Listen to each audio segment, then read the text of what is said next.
Soyons clairs, Macky Sall a créé de graves dangers de déstabilisation du Sénégal dans la violence.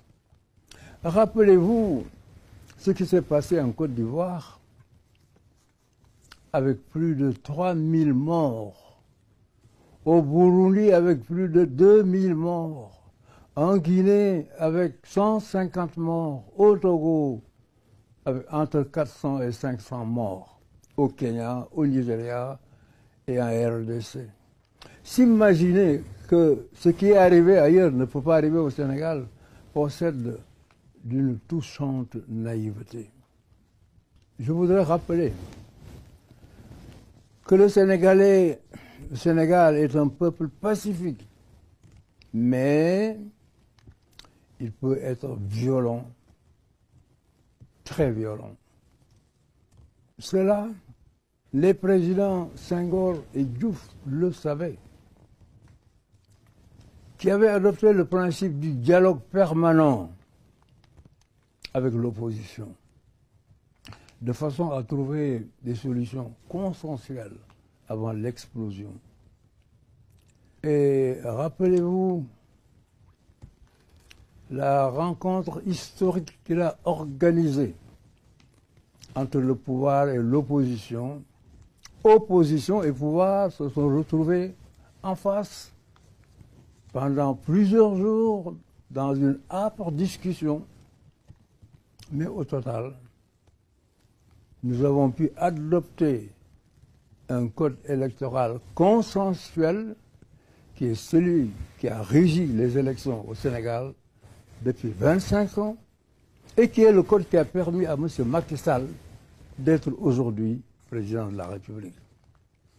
Il est vrai aussi que le Parti démocratique sénégalais a contribué à l'élargissement des espaces de liberté et de renforcement de notre démocratie.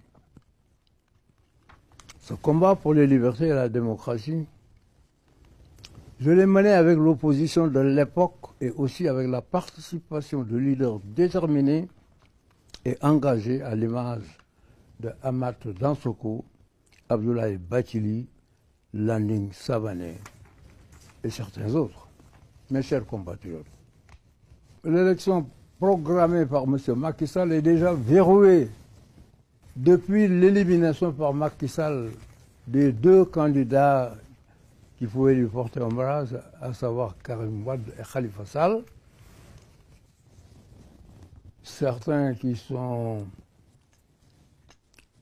très avertis ou des personnes de son entourage affirment qu'il a déjà choisi d'être élu à 55% ou à 60% et au premier tour. Alors, dans cette direction, il élimine les deux candidats qui lui portaient ombrage, les deux candidats les plus sérieux qui auraient pu assurer l'alternance, c'est-à-dire le battre. Il les met en prison purement et simplement sous des prétextes fallacieux. Depuis 7 ans, le pouvoir est concentré entre les mains d'un petit nombre de personnes autour du candidat sortant. Les libertés sont bafouées, à commencer par la liberté de manifestation et la liberté de réunion. Macky Sall a pris le chemin contraire. Il gouvernait seul, avec ses parents et ses affidés.